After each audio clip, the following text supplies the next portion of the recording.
जैसे शिव जी पर एक लोटा जल आपने हमने समर्पित किया और भगवान शंकर पर जब जल समर्पित कर कर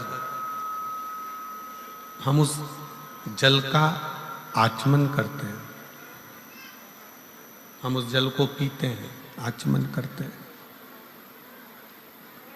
तब उस शिवलिंग का जो तेज पुंज है, भगवान शंकर के शिवलिंग में जो तेज पुंज होता है, क्योंकि शिव महापुराण के अंतर्गत और लिंग पुराण के अंतर्गत, नर्मदा पुराण के अंतर्गत हमेशा कही गई है कि चाहे घर में जो शिवलिंग हो वो, चाहे तुम्हारे घर के पास में जो मंदिर हो उसमें जो शिवलिंग हो वो, या 12 ज्योतिर्लिंग, उपलिंग, ये जितने भी शिवलिंग विराजमान हैं, ये जितने भी शिवलिंग विराजित हैं, इन शिवलिंग पर जब हम जल चढ़ाकर उस जल का आचमन करते हैं तो उस शिवलिंग की जो ज्योति होती है, शिवलिंग की जो ऊर्जा होती है, शिवलिंग की जो एनर्जी होती है, शिवलिंग का जो बल होता है, वो बल हमारे भीतर भी उतरता है और हमारे रोगों को निवारण करता जाता है, हमारे दुखों को निवारण करता जाता है, हमारे कष्टों का निवारण करता जाता है, हमारे दुख, हमारी तकलीफें, हमारा कष्ट अपने आप समाप्त होते चले जाता है। 3 स्थान शिवलिंग पर वर्णित है कि ये 3 स्थान का जब स्पर्श करते हैं तो आप कितने भी रोग से ग्रसित क्यों ना हो, आप कितने भी रोग से घिरे क्यों ना हो, 3 स्थान का स्पर्श करने से आपको एक अलग से ऊर्जा प्राप्त होती है और आपके शरीर में कितना भी कंपन हो रहा हो, कितनी भी कमजोरी हो रही हो, कितना भी दर्द हो रहा हो, कितना भी कष्ट हो रहा हो, 3 स्थान शिवालय में शिवलिंग के जगह पर बताए गए हैं, उन स्थानों का स्पर्श करने से शरीर में एक ऊर्जा आती है, शरीर में एक बल उत्पन्न होता है, एक ऊर्जा आती है, शरीर के अंतर्गत एक ऊर्जा का संचार होता रहता है। अब उस शिवलिंग को अपन समझें, सभी लोग जरा स्मरण करेंगे। शिवलिंग के अंतर्गत 3 स्थान ऐसे बताए गए हैं जो हमारे को एक बल देते हैं, हमारे भीतर की एक ऊर्जा उत्पन्न करते हैं। हमारे अंदर कितनी भी कमजोरी होगी, अगर आपने वो 3 स्थान पर हाथ का स्पर्श कर कर पंचाक्षर मंत्र नमः शिवाय या षडाक्षर मंत्र ओम नमः शिवाय या श्री शिवाय नमस्तुभ्यम का स्मरण किया है तो वो स्थान का स्पर्श करते ही आपके अंदर एक ऊर्जा, एक एनर्जी, एक बल आपके अंतर्गत आता चले जाएगा, एक ऊर्जा आपके अंतर्गत आती चली जाएगी। 3 स्थान, पहला जो ये जलाधारी बनी हुई है, ये जो गोल जो भाग आता है, जलाधारी में जो भी गोल भाग है वो गोल भाग का हाथ से स्पर्श करना, अर्थात जो माता जी का हस्त कमल है पार्वती जी का, वो जो गोल जलाधारी है जिस पे शिवलिंग रखा हुआ है, वो गोल जला, ये जो चरण है जहां से पानी बहकर जाता है उस स्थान पर नहीं, जहां गोल भाग है उस गोल भाग पर अपने सीधे हाथ का स्पर्श करना और श्री शिवाय नमस्तुभ्यम का जाप या पंचाक्षर मंत्र या षडाक्षर मंत्र ओम नमः शिवाय का जाप करना, पहला। दूसरा स्थान, जहां से पानी बहकर जा रहा है उस स्थान का पानी जहां से बहकर नीचे गिरता है वो भाग पर अपने हाथ का स्पर्श, जहां से पानी बहकर नीचे गिरता है, जो जल आप चढ़ाते हो वो जल बहकर जो नीचे की ओर जाता है उसका स्पर्श, और पंचाक्षर या षडाक्षर या श्री शिवाय नमस्तुभ्यम मंत्र का जाप। फिर तीसरा स्थान बताया कि शिवलिंग में किसी भी स्थान पर अपनी हथेली का स्पर्श, केवल हथेली का स्पर्श, उसमें उंगलियों का स्पर्श नहीं, केवल हथेली का स्पर्श, और पंचाक्षर या षडाक्षर या श्री शिवाय नमस्तुभ्यम मंत्र का जाप। ये 3 स्थान ऐसे बताए हैं कि आपके शरीर में अगर बिल्कुल भी इतनी एनर्जी नहीं है कि आप 2 कदम चल सकते हैं, तो शंकर के मंदिर में, शिवालय में जाकर ये 3 स्थान का स्पर्श करिए। मंदिर से जब आप बाहर निकलेंगे तो खुद के बल पर निकलेंगे, कोई आपको उठाने के लिए जरूरत नहीं पड़ेगी। आप स्वयं के बल पर निकल सकते, स्वयं के बल पर आगे बढ़ सकते, स्वयं के बल पर अग्रणी हो सकते, स्वयं के बल पर आप आगे निकल सकते हैं। 3 स्थान हैं जहां व्यक्ति के जीवन के दुख, तकलीफ, रोग, कष्ट अपने आप नष्ट होते चले जाते हैं। तो पहला जो स्थान है वो पार्वती जी का स्थान हस्तकमल, दूसरा कार्तिकेय और गणेश के मध्य में जो अशोक सुंदरी है और कार्तिक गणेश बैठे वहां से जो पानी नीचे की ओर आता है वो स्थान, और तीसरा अपनी हथेली का, शिवलिंग का कोई भी स्थान जहां अपनी हथेली का स्पर्श हो जाए वो स्थान। ये 3 जगह हमें बल देती है, हमें ऊर्जा देती है, हमें एनर्जी देती है। जल एक पलड़े में 15 लीटर, एक पलड़े में 15 लीटर, 51 लीटर, 101 लीटर, 150 लीटर जल कंधे पे लेकर चलते हैं। कौन सी पुराण में लिखा कि 100 लीटर जल लेकर चलो? कौन सी पुराण में लिखा कि 51 लीटर लेकर चलो? शिव पुराण में तो परशुराम जी का चरित्र शंकर की कहती है कि एक कड़ुए कलश में थोड़ा सा भी जल यदि है और तुमने ले जाकर शिव को समर्पित करा है तो वो हजारों लीटर गंगा जल के बराबर। और जाने दो, शिव पुराण में काम, लिंग पुराण के अंतर्गत, नर्मदा पुराण के अंतर्गत, कूर्म के अंतर्गत, विष्णु पुराण के अंतर्गत, बरहा पुराण के अंतर्गत, पुराण, शिव महापुराण, स्कंद पुराण के काशी खंड में भी मिलता है। नथुआ नाम का एक कुम्हार, नथुआ पुराण, नथुआ का कुम्हार पात्र नहीं था, पात्र नहीं है, बहुत साधारण परिवार से। जल के लिए जब पात्र नहीं था, सारा गांव कावड़ चढ़ाने के लिए जा रहा था, नथुआ के पास पात्र नहीं था, तो उसने अपने गले में पड़े हुए पिछोड़े के 2 भागों को गंगा जल से, दोनों पिछोड़ों के भागों को गंगा जल से गीला कर लिया। नथुआ ने दोनों भागों को गीला कर कर शिव शिव शिव शिव शिव शिव बोल बम बोल बम बोल बम बोल बम बोलता बोलता दोनों पिछोड़ों को लेकर गया, शिव जी को निचोड़ कर शंकर के ऊपर चढ़ा दिया। प्रदोष काल में नथुआ को घर पर स्वयं देव अधिदेव महादेव जाकर दर्शन दे दिए। कौन कहता है 100 लीटर गंगा जल लेकर जाओ, 151 लीटर गंगा जल लेकर जाओ, 1000 लीटर गंगा जल लेकर जाओ? किसी पुराण में नहीं लिखा कि 500 लीटर, 1000 लीटर, 51 लीटर, 21 लीटर। यहां लिखा है भाव का जल लेकर जाओ, जितना अपना शरीर दुखी ना हो, कष्ट में ना हो, हृदय से बोल बम बोल बम बोल बम बोलते हुए थोड़ा सा भी जल लेकर शिव के पास जाओगे तो मेरा देवघर वाला, मेरा बाबा तुम पर करुणा जरूर करेगा। उसको तुम्हारे 1000 लीटर जल से मतलब। बोलो, तुमने भी देखा कि नहीं देखा?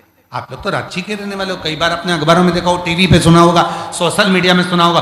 उसने 51 लीटर गंगा जल हरिद्वार से भरा, उसने 21 लीटर जल सुल्तानगंज से भरा, उसने इतना जल भरा, इतना जल ना ना, मेरे शिव क्वांटिटी से जल नहीं लेते, मेरे शंकर तो थोड़ा, चपटी भभूत में है खजाना, उसके तो थोड़ा बहुत। शंकर भगवान को कोई कहे हम 1.25 लाख बेलपत्र चढ़ाएंगे, तुम 1.25 लाख बेलपत्र चढ़ाओ, मना नहीं है, पर पहले 1.25 लाख बेलपत्री के पेड़ लगाओ, तब 1.25 लाख बेलपत्र चढ़ाओ, तो शिव स्वीकार करेंगे। इसलिए शंकर भगवान को एक बेलपत्रम, केवल एक बेलपत्र, चावल का एक दाना शिव को प्रसन्न कर देता है, एक बेलपत्र शिव को प्रसन्न कर देती है, 3 बार ताली शिव को प्रसन्न कर देता है, शंकर भगवान के मंदिर का शिखर का दर्शन शिव को प्रसन्न कर देता है, बम बम बोलना शिव को प्रसन्न कर देता है, हर हर महादेव बोलना शंकर को प्रसन्न कर देता है, बोल बम का नारा है, बाबा एक सहारा है, शिव को बोलना प्रसन्न कर देता है। शंकर को प्रसन्न करने के लिए बहुत आडंबर, बहुत दिखावा, बहुत पाखंड करने की जरूरत नहीं है। शंकर को दिखाने के लिए जटा बढ़ा लिए, बहुत सारा चंदन लगा लिया, बहुत सारी माला पहन ली और बहुत बड़े तुम बाबा दिखने लगे। शंकर को वो प्रिय नहीं है। शंकर को तो कहते हैं शिव जी तुझे बाबा बनने की जरूरत नहीं है, तू बाबा की शरण में आ जा, बाबा तेरे पर कृपा करना चालू कर देगा, तू क्यों बाबा बनता। पर आजकल का जमाना बाबा बनने का हो गया, ऐसा नहीं।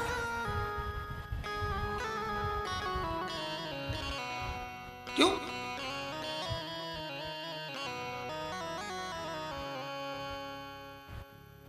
ऐसा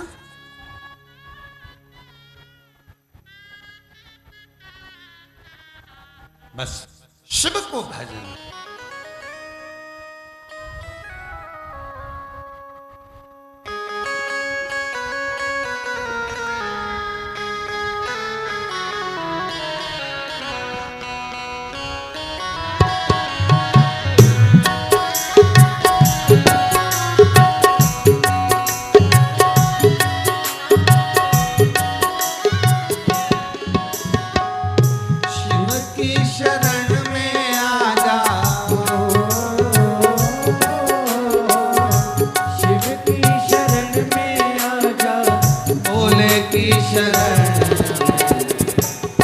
बार आजा भोले की शरण में, एक बार आजा भोले की शरण,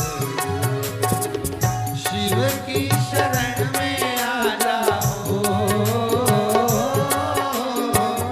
शिव की शरण में आजा भोले की शरण में, एक बार आजा भोले की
है, कल्प त्रिशूलधारी है। नंदी पे सवार ऐसे हो, नंदी पे सवार ऐसे भोले की शरण में। एक बार आजा आजा भोले की शरण में। एक बार आजा आजा भोले की शरण में। भोले की शरण में हो,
शिव की शरण में आजा भोले की शरण में।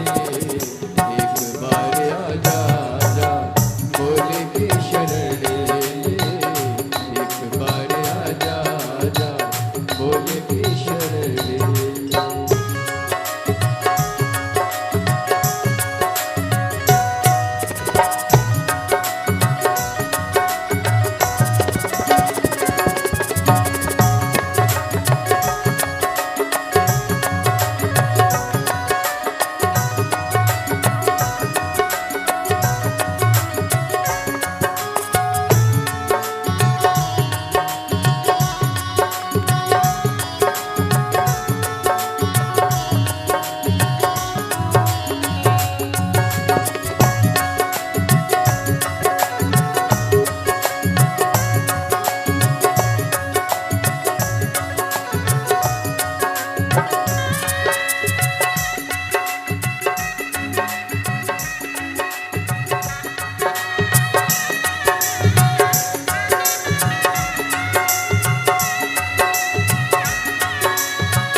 भोले की शरण में एक बार आजा आजा भोले की शरण में एक बार आजा आजा भोले की शरण में शिव की शरण में आजा हो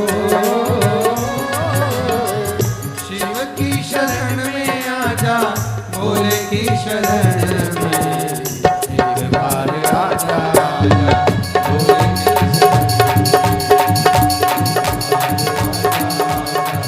भोले की शरण भोले की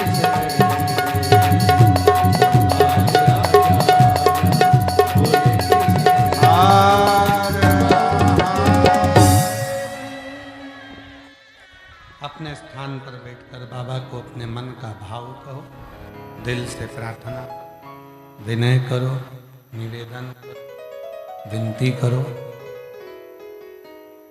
बाबा को अपने मन का भाव कहिए, प्रार्थना करिए, विनय करिए, निवेदन करिए, विनती करिए। जहाँ जगह मिले वहाँ बैठकर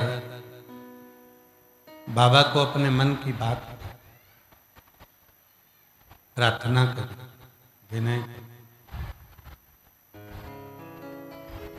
साथ में बोलिएगा, प्रार्थना करिएगा। इस प्रार्थना को करने के लिए बहुत दूर दूर से शिव भक्त शिव महापुराण की कथा के पंडाल में आते हैं। बैठकर बाबा को अपने मन का भाव करते हैं। जब पूरी स्तुति हो जाए, स्तुति होने के बाद में थोड़ी देर के लिए जब मौन हो, चुप हो, उस समय पर बाबा को अपने मन का भाव कहना, विनय करना,